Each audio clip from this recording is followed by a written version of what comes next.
بدا قولي كيف كافة البشر باسم الرحيم الرحمن، خالق كل شي مزيان، وصلاتي على النبي العمل وجهه بضياء الجنان، وصحابه في كل زمان.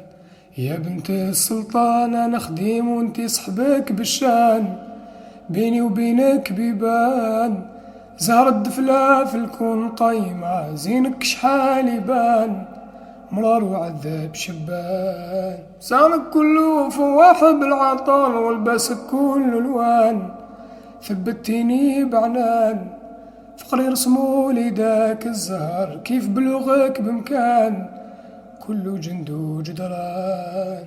يا بنت السلطان يا بنت السلطان يا بنت السلطان في البر والإحسان، يا بنت السلطان يا بنت السلطان يا بنت السلطان في البر والإحسان.